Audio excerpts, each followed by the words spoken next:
Hello and welcome back to Solomon's Cave, and another video on the topic of creation and evolution.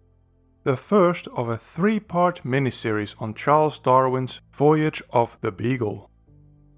Introduction. Now, before I delve into this topic, I have to address the elephant in the room, and that is the relevance of this topic, or rather, the lack of relevance. What I mean is this. If you want to study evolution, the most important topic is modern evolutionary biology and several closely related fields, like genetics, molecular biology, cell biology, paleontology, geology, etc. And yes, I would add things like the philosophy of science and mathematics in this category as well. Studying Darwin's theory of evolution, also called classical Darwinism, is only of secondary importance, for many of Darwin's arguments have either been replaced or significantly improved over the last century and a half, and many of the original objections have also been answered. And studying the life of Darwin is therefore only of tertiary importance for the debate today. So why am I dedicating a whole three-part miniseries to a relatively small portion of Darwin's life? Because it's fun! That's why. That is what free time learning should be about, isn't it? You study things that are fun and interesting. But secondly, I always find it helpful to trace the history of an idea and see how it originated and developed through time. It is one of the reasons, for example, why I also have a series on the pre-Socratic philosophers, as they help me think through many philosophical questions that started back then and are still discussed today. With that out of the way, I need to take you on a journey. Not just literally, like the journey of the Beagle, but also a journey through time, back to the age of exploration. Though several centuries after Columbus, and about half a century after the American Revolution, there was still much of the world left to explore, especially when it comes to local geography and new and strange plants and animals. And Darwin was to play an indirect but important role in that endeavor. This was also a time before the internet, before airplanes, before Google Translate, before antibiotics, and many other luxuries of modern life. Primary sources. Our primary source for this video is the book that Darwin himself would later write and publish. It was originally published in 1845 under the rather boring title Journal and Remarks. A second expanded edition was published in 1905 with the new and more famous title The Voyage of the Beagle, which is the edition I read. In addition to this relatively accessible book, which like Gilgamesh can be found on James Mustache's list of 1000 books to read before you die, there are a few other primary sources about Darwin's trip that I have occasionally consulted as well. For a full bibliography, see the pinned comment below this video, and where copyright and availability allowed, I even added a link to a downloadable PDF, so you can read these sources for yourself. First, there are some writings from Darwin himself, namely his autobiography, written for his family in 1876. His personal diary and letters, all published posthumously. I have listed two versions of his autobiography, as the first published version, from his son Francis Darwin in 1887, had many passages omitted. These were later included in the 1959 edition, prepared by his granddaughter, Nora Barlow. Then there is the official account of the journey, which bundled the two voyages of the Beagle and its sister ship the Adventure together in one big report. They are compiled and written by Captain Robert FitzRoy. This publication consisted of 3 volumes and an appendix, and Darwin's Journal and Remarks was originally the 3rd volume of this work. Volume 2 is FitzRoy's own account of the Beagle's second voyage, and it contains not just a different perspective, but also a lot of episodes which Darwin skipped over or was not present for himself. Finally, there are a number of scientific publications, covering the geology and the zoology of the beagle, that were in part written and in part edited by Darwin. I must admit that at this point in my research I have not yet read Darwin's later works, including On the Origin of Species and The Descent of Man. In these works, or so I've been told, he recalls events and observations from this journey, but in this video I will not include those later reflections. Historical context 1. The World Map. How did people know what roads to take before Google Maps was made? They used maps. What? No, I said before Google Maps. As it happens, I am old enough to remember how to plan a route with a paper map. A big, clumsy piece of paper that can be cleverly folded to more easily handle it. Those maps were the result of centuries, even millennia, of the art and science of cartography. The reason I bring this up is because before satellites and before airplanes, the only way to make a map of an area was to physically go there. Walking, riding on horseback, or camel or donkey back, depending on where you are, or sailing in a ship. Every river, every hill, every bay, every island had to be physically visited by a professionally trained cartographer, or hydrographer if it is done for bodies of water, before you could have an accurate, complete and, most importantly, useful map. And in the 1830s, there were still several parts of the world that were not fully mapped, and much of what was mapped was considered to be inaccurate. To put things into perspective, today we have more complete and more detailed maps of Mars than Captain FitzRoy had of the South American coast, including parts of Tierra del Fuego, the Land of Fire, the peninsular archipelago that forms the southern tip of South America. An insanely complex and inhospitable part of the continent, with bays, mountains, islands, peninsulas and channels, where unpredictable weather and treacherous currents make it challenging for a ship to sail. Part of the Beagle's mission was to continue the mapping of South America. In fact, they were the first to name a navigable channel through Tierra del Fuego, south of the Strait of Magellan. Oh, and fun fact, west of the Beagle Channel, for it was named after the ship's passage on its first voyage, you can find Darwin Sound, a stretch of water that helps to connect the aforementioned channel with the Pacific Ocean. And just north or northwest from Darwin Sound, you can find Mount Darwin. So even though the Beagle largely followed known sea routes and often hopped from city to city and port to port, they also went to the unexplored parts of the world, to boldly go where no man, at least no European man, had gone before. Historical context 2. Scientific progress. Starting with biology. For as long as humans have been around, we have studied the living things we share our planet with, if only to distinguish which living things we can eat and which living things we should run away from. Additionally, every culture that left behind any substantial amount of art and or writing has depicted or described plants and animals. In the Western tradition, for that is the one Darwin grew up in, the towering figure of Aristotle shaped much of classical and medieval thought about life. But the scientific revolution, which began a few centuries before Darwin, was looking for a new way of doing biology.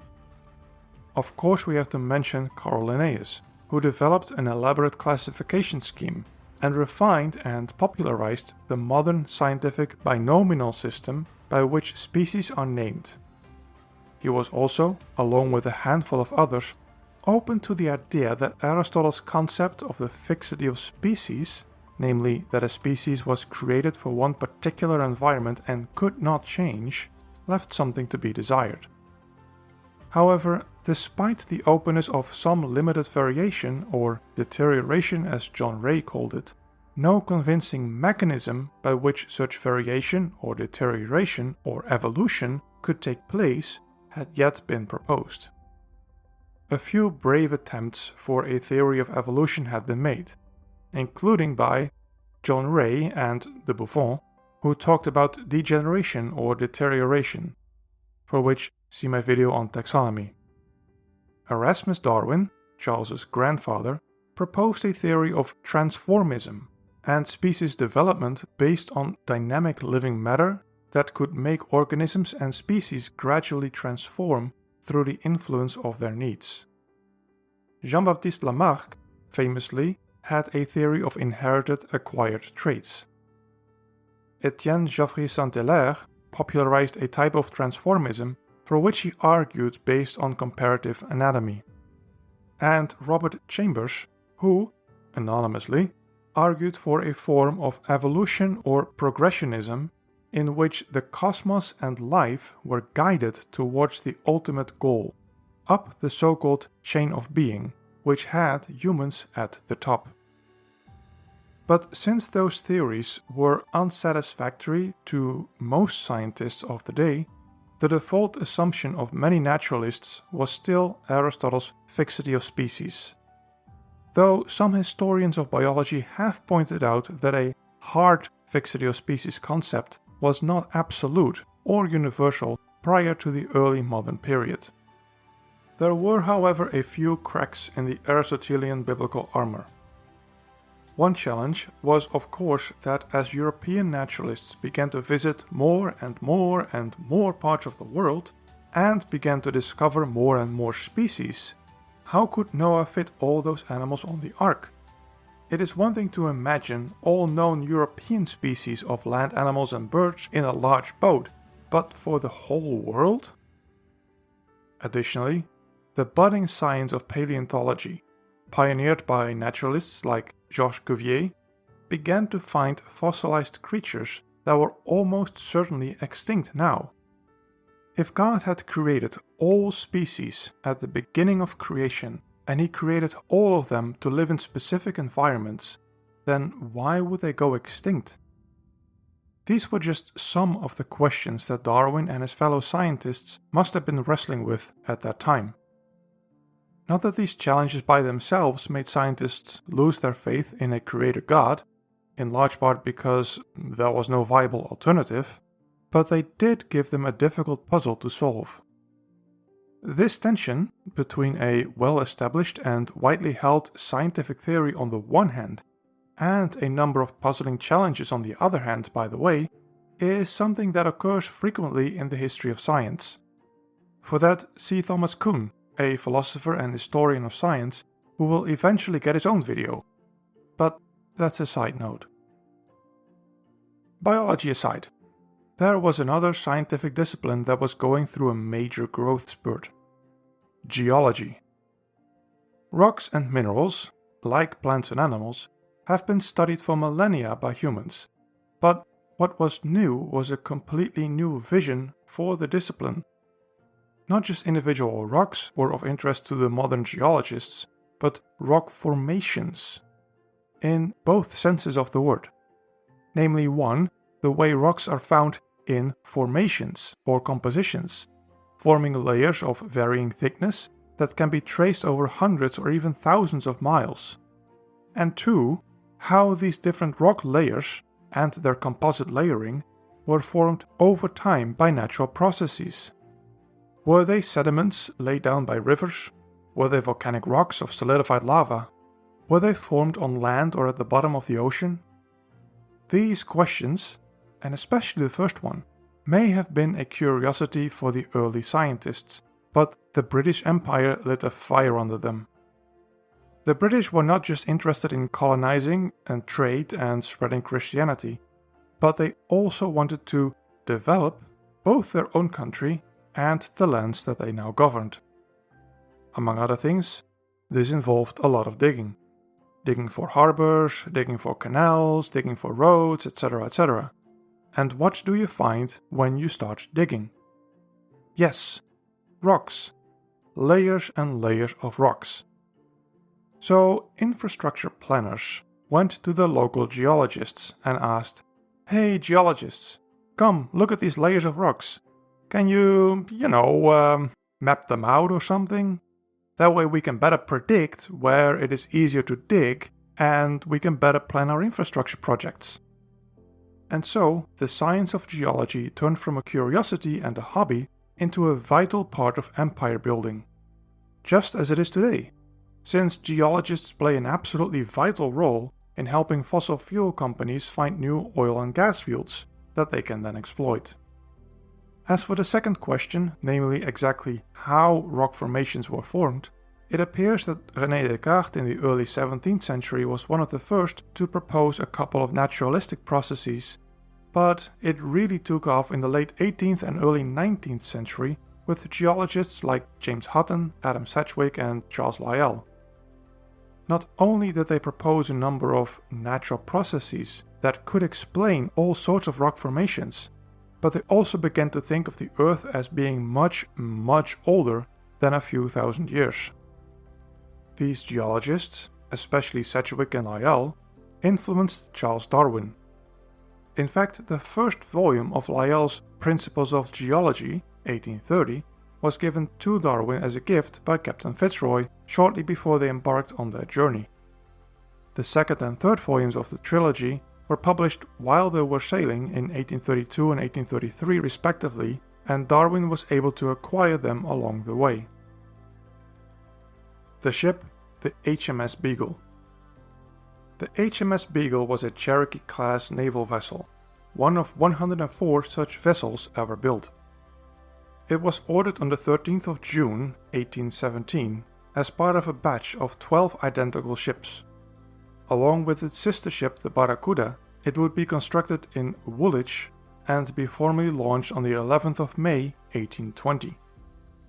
Its length was 27.5 meters, its beam or maximum width 7.5 meters, and a draft of 3.8 meters, meaning that 3.8 meters were under the waterline.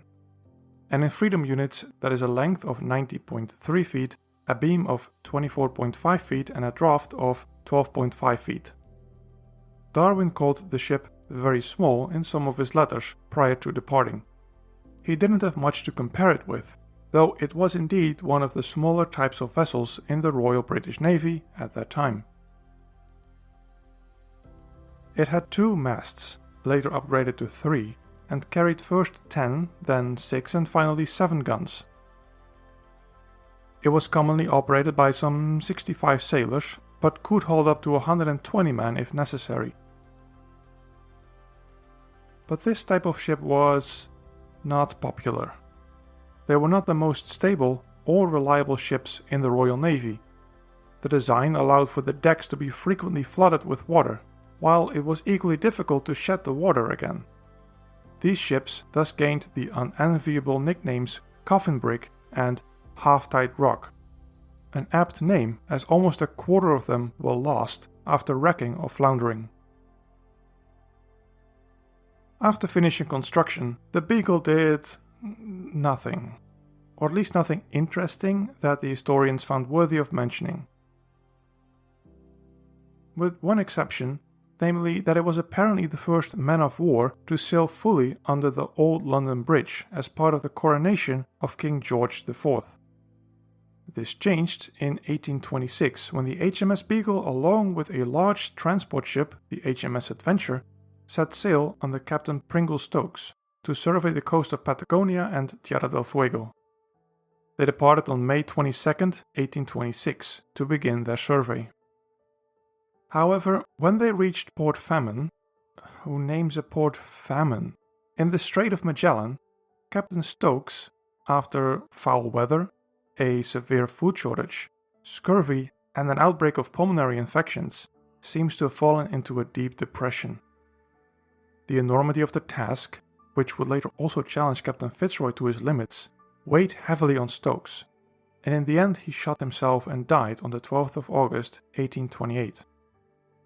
One of his last journal entries read, "The weather was that in which the soul of a man dies in him." Command was initially transferred to William George Skyring, but subsequently transferred to Flag Lieutenant Robert FitzRoy, who continued the survey. One incident in Tierra del Fuego during this voyage involved a group of local Voyagians stealing one of the ship's whaleboats. In response, FitzRoy set out to repossess it, but he failed miserably, and instead opted to kidnap 4 Voyagians and brought them to England. One of them would later die of smallpox, but the other 3 were educated at FitzRoy's expense and would later accompany him and Darwin on the Beagle's second voyage. On October 14, 1830, the Beagle returned to England and was repaired and thoroughly upgraded to become more seaworthy. FitzRoy spent a fortune of his own funds to make improvements to the Beagle before her second voyage, to the point where she was now, in the words of one historian, the finest equipped survey ship in the early 19th century. I'll skip over the second trip, which lasted from 1831 to 1836, as that trip would be the focus of the next 2 videos. A third mission was assigned to the Beagle under the command of John Clements Wickham, who between the 9th of June 1837 and the 30th of September 1843 surveyed the coast of Australia. After that, the Beagle was reassigned to the HM Customs and Excise and placed in the middle of River Roach, close to the coast of Essex and a bit north of the River Thames. It was used as a stationary base for the Coast Guard to catch smugglers. On May 25, 1863, the ship was renamed WV-7, and another 7 years later, on May 13, 1870, she was sold to Murray & Traynor to be broken up, though it is uncertain if and how that happened. It seems that it was abandoned sometime after, and parts of it may have been scavenged by locals for building materials, but otherwise the ship was left to decay and sink in the mud. The captain, Robert FitzRoy. Robert FitzRoy was born on the 5th of July 1805 to a highly regarded aristocratic family. He entered the Royal Naval College at the age of 12 and was by all accounts a brilliant student and a driven man, hard-working and intelligent as well as a gentleman. Darwin wrote about him in his autobiography. A singular man with many noble features. He was devoted to his duty, generous to a fault, bold, determined, indomitably energetic, and ardent friend to all under his sway. He would undertake any sort of trouble to assist those whom he thought deserved assistance. He was a handsome man, strikingly like a gentleman, with highly courteous manners. And in a letter to his sister Susan about a hypothetical inland expedition, he wrote, "I would sooner go with a captain with 10 men than with anybody else with 20. He is so very prudent and watchful, as long as possible, and so resolutely brave when pushed to it." After Captain Stokes took his own life, and the Beagle was sailed to Rio de Janeiro, it was FitzRoy who was appointed as temporary captain on December 15, 1828, at the age of 23. After returning to England, the Admiralty assigned the command to him once more for the second voyage. He subsequently set out to refit the ship, likely saving it with the implemented improvements, and set out in search for provisions and a crew, including a gentleman who would be his travel companion. After his second voyage, FitzRoy had a diverging career.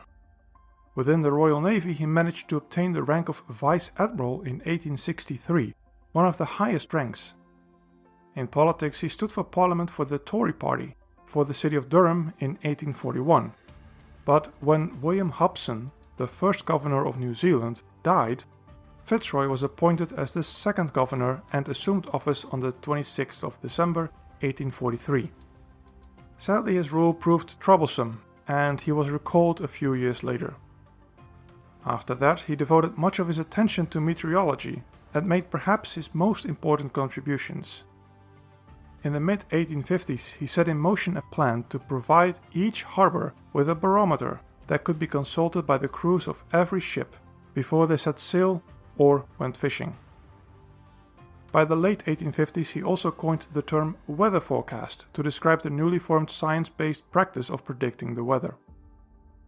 After Charles Darwin published his Origin of Species, FitzRoy was vehemently opposed to Darwin's theories and even felt guilty for having played a part in the formation of these theories. A few years after his public denouncement of evolution, on April 30, 1865, he tragically took his own life, likely as the result of clinical depression. Depression ran in FitzRoy's family, and he even suffered from a depressive episode while captaining the ship. His friendship with Darwin was one of the things that helped him pull through this episode. The man, Charles Robert Darwin. Charles Robert Bobby Darwin was born on the 12th of February 1809, the same day as Abraham Lincoln, to Robert Darwin and Susanna, who was from the Wedgwood family, in Shrewsbury, the capital of the Shropshire district in the West Midlands of England, bordering Wales. Growing up in a large, wealthy Victorian English house, Darwin, as one biographer put it, comes straight out of the pages of a Jane Austen novel. In most ways, it seems his early life was extremely ordinary, save for the loss of his mother at 8.5 years of age. The household was subsequently run by his older sisters, with whom he kept up a lively correspondence while on board the Beagle. Like most wealthy boys, he was sent to a boarding school, in his case Reverend Samuel Butler's grade school, which was at walking distance, or, to make it on time, running distance, from his parental home, where he stayed until the age of 16. Sadly, his education there mostly consisted of memorizing classical works and not science. But to compensate for that, Darwin and his older brother Erasmus started a makeshift chemistry lab in a garden shed. After graduating from Butler School, he was to go off and study at the university. But what major to pick? Like many of us at this age, and we're talking late teens through early 20s, we don't really know what to expect from life and study. So, at the, let's call it, strong encouragement of his father, he left for Edinburgh University to study medicine, which was somewhat of a family tradition. His grandfather had studied there, and his father was a medical doctor trained in both Leiden University in the Netherlands, and again in Edinburgh. And his brother Erasmus was also enrolled in Edinburgh. He thought his study was extremely boring, but some parts, like unsedated surgery, he found horrifying. But he did enjoy some extracurricular lectures on biology, hydrography, meteorology, mineralogy, and zoology. He also learned taxidermy from a black man brought to Scotland from Guyana in South America. Once his father found out that Darwin didn't like the study of medicine, he suggested to change his studies to theology. A man after my own heart. Though his aim was not to become an academic theologian, but a country clergyman, which by the way is also an admirable career. In his autobiography he includes a funny little anecdote where some German phrenologists asked for a photograph of Darwin's head, and that upon examining it, one fellow allegedly claimed that the bump of reverence was developed enough for 10 priests. For this new study, he went to Cambridge and enrolled in Christ's College, and barely studied any theology. Instead, he continued to be a bit of a frat boy, but he also began a massive beetle collection. Though despite that, he did manage to obtain a bachelor's in 1832, for which he had to read, among other things, William Paley's Natural Theology, a book which argues for the fixity of species. During all this, he became acquainted with Reverend John Stevens Henslow, who was teaching botany. The two spent a lot of time together, to the point where Darwin, when writing his autobiography, remembers that his nickname became the man who walks with Henslow. Later, when on his voyage, Darwin would send several packages back home with samples of rocks and plants and animals. Henslow would be one of the primary people who would receive those packages. Now, Henslow was a botanist, but he also opened up Darwin to the science of geology by introducing him to Adam Sedgwick. Sedgwick took Darwin on a field trip to Wales to look at rocks and rock formations there. In fact, it was Sedgwick, and especially Alexander von Humboldt, who opened up Darwin's geological eye and gave him a different perspective on the Earth itself. As will become obvious when you read his book, very frequently when Darwin visits and describes a new place, he starts with its geology before moving on to other topics like meteorology, zoology and botany. Now he doesn't just describe each one in turn, but following von Humboldt, he describes how these separate parts are interrelated to each other. Getting Darwin aboard the Beagle was the result of a complex and fortunate chain of events. First, Captain FitzRoy asked Captain Francis Beaufort to recommend a naturalist and gentleman companion. Beaufort in turn asked George Peacock, a math professor at Cambridge, who in his turn wrote John Henslow in a letter dated August 6 or 13, who finally recommended Charles Darwin back up the chain. Darwin was ultimately accepted by FitzRoy on September 5th, after Charles managed to convince first his uncle, Uncle Jos, his mother's brother, and through him his father, to let him go and have him pay for this trip. This was because Darwin was to finance his own stay on board the Beagle. In the end, his father spent £1,500 for his son's expedition, which in 2025 money is about £130,000 or $170,000. The final obstacle, as almost every historian likes to note, was FitzRoy's opinion on Darwin's nose. Captain FitzRoy believed that the shape of Darwin's nose betrayed a lack of energy and determination. Thankfully, he was able to suspend his superstition long enough to let Darwin join the Beagle after all. Once on board, Darwin spent a lot of time with Captain FitzRoy and would dine with him 3 times a day while at sea. This was important for the captain's mental well-being, not just because his struggle with depression, but also because at that time, the captain of the ship lived separated from his crew for the sake of discipline. If you've seen the movie Master and Commander, you get a bit of that history as well. The captain and the officers were from the English aristocracy, while most of the crew were from the lower classes. This class segregation was ruthlessly continued aboard the ships, and mingling was ferociously discouraged. And since Darwin was from a family of landed gentry, but also a civilian outside of the military order, he was perhaps the only person on board who could speak with the captain as a near equal. This helped greatly in combating loneliness on the captain's part. Contrasting Darwin and FitzRoy shows some interesting differences. While Darwin seems to have been easygoing and even-tempered, FitzRoy was a hothead, whose angry outbursts were feared. Then there was the topic of slavery. The practice would be abolished in the British Empire in 1834, about halfway through the Beagle's second voyage, but continued in Brazil for another 50 years. FitzRoy didn't like slavery, but as a staunch conservative Tory, he considered it a necessary evil. Darwin was a liberal Whig, and he was disgusted by slavery and fiercely opposed it.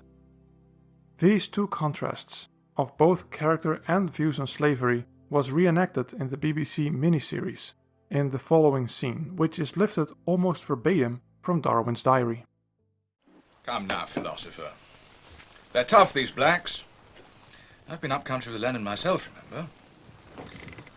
You saw the blacks round his house? I did. Well, Some of them seem contented enough. and the rest?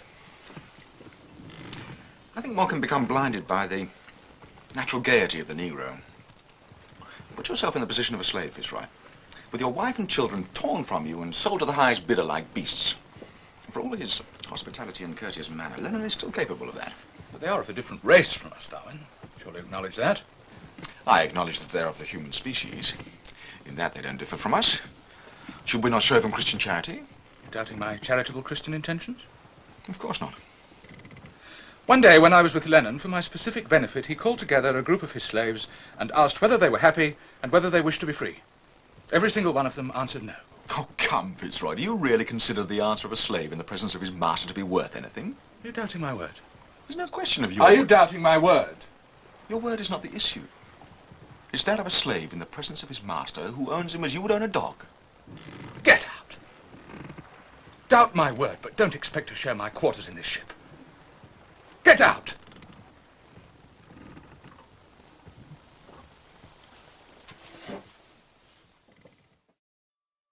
However, no matter their differences, it could not be helped. The two men became friends. Darwin's opinion on FitzRoy can be illustrated from a letter written to his sister Susan on January 28, 1836. He is an extraordinary but noble character, unfortunately, however, afflicted with strong peculiarities of temper. Of this no man is more aware than himself, as he shows by his attempts to conquer them. I often doubt what will be his end. Under many circumstances, I am sure it will be a brilliant one. Under others, I fear a very unhappy one. And FitzRoy wrote about Darwin to Captain Francis Beaufort. Darwin is a very sensible, hard-working man, and a very pleasant messmate. I never saw a shore-going fellow come into the ways of a ship as soon and so thoroughly as Darwin. I cannot give a stronger proof of his good sense and disposition than by saying that everyone respects and likes him. The journey, the assignment, and an overview. In the wake of the Napoleonic Wars, 1803 to 1815, Spain was politically, economically, and militarily weakened, and so between 1808 and 1826, Spain lost almost all of its colonial holdings in the Americas. It was able to hold on to Cuba and Puerto Rico until the Spanish-American War of 1898, but otherwise by the 1830s, virtually all of Spanish America consisted of various fledgling republics. While Spain and the rest of continental Europe were licking their wounds, the British Empire now stood as the sole uncontested colonial superpower. Pax Britannica would rule the world, and would continue to do so until the cost of winning 2 world wars proved too steep. In order to continue its hegemony, the Royal Navy had a vested interest in accurate maps of the world, including of South America and the Pacific. Much exploration had already been done, but there were still a lot of details to be filled in. For this very purpose, the Royal British Navy commissioned the HMS Beagle to explore those parts of the world which had not yet been mapped out to the Admiralty's satisfaction. So, even though the Beagle's voyage is most famous for Darwin's scientific observations, and Captain FitzRoy was commissioned to draw maps and make chronometric measurements, make no mistake, this was ultimately a military expedition with explicitly imperial objectives in mind. Since war did not seem imminent, diplomacy and especially trade with South America was foremost on England's wish list. And though Darwin at no point shows a stomach for war, we will see that he was on board, pun intended, with England's imperialistic project. The result of the second voyage of the Beagle was substantial. A total of 82 coastal sheets, 80 plans of harbours and 40 views.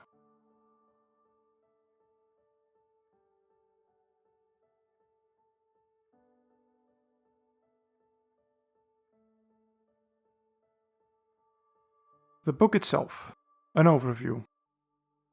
So about this book, what sort of book is it? Well, it's quite a unique genre of book. It's part autobiography, part travel journal, part popular science. I've tried to come up with a good analogy for how it feels to read this book, and perhaps the closest I can come up with is that it is like reading the classical Star Trek series. And here I mean the original one with William Shatner and Leonard Nimoy, interspersed with mini articles from National Geographic. Darwin, like the crew of the Enterprise, is traveling from place to place, but unlike in some of the successor series, the chapters, or episodes, are mostly about all the fun little excursions that the main character gets to do. Visiting cities, towns and remote villages, spending time with the gauchos or guasos, which is Argentinian and Chilean cowboys, and learning their crafts. Climbing mountains, exploring forests, capturing and studying insects and birds, having conversations with locals about the wildlife, riding horses and riding tortoises, examining plants and rock strata, and finding fossils of giant beasts, hiding from rebellious Indians in Argentina, and trying, and largely failing, to communicate with the Voyagians. It's all there. And if you're wondering how Darwin could cram all of that in a single book, well, it is over 500 pages long, so we're talking about a pretty solid tome. Despite its size, however, there are some aspects of his trip that receive surprisingly little attention. Besides Captain FitzRoy, none of the other crew members are mentioned by name, and there is no description of his cabin or nearly any events on board the ship. In this respect, his letters and diary are of some help, but most helpful is to look at the secondary sources in the description below this video, which in turn rely on private letters and diaries of other crew members. Focus. In the next two videos we are going to follow Darwin on his journey around the world, as laid out in his own book. But what I want to focus on, besides the specific places he visited, is his way of thinking and viewing the world. Karl Popper talked about the inescapability of approaching any observation with a pre-existing view of the world. Darwin was educated as a 19th century English naturalist. What sorts of ideas were popular among 19th century English naturalists? How did they see the world? And what was their approach when they encountered something new and interesting? Secondly, I want to take a look at Darwin's view on different ethnic groups. Racism and slavery were quite common in different parts of the world, including several parts of the world he visited. What did he himself think of this? Thirdly, what did Darwin say about religion? His own or that of those he encountered? Did he believe in God? What did he think of Christianity and other beliefs he encountered? How, if at all, did it influence his view of the world? And finally, which observations planted the seeds of what would later become his theory of evolution? Which geological and biological facts puzzled him and would ultimately convince him of the theory that species can change to such a degree that it would explain all the diversity of life? Until so far part 1. In part 2 we will start our exploration of the first 10 chapters of his book, starting in England and going all the way down the coast of South America until Tierra del Fuego. This part is available now for Patreons and YouTube members, and will be available for everyone 4 weeks after this video. Thanks for watching. If you want to support me on Patreon or become a member on YouTube, follow the links in the description so you can see my videos early, vote on topics, ask questions, and more.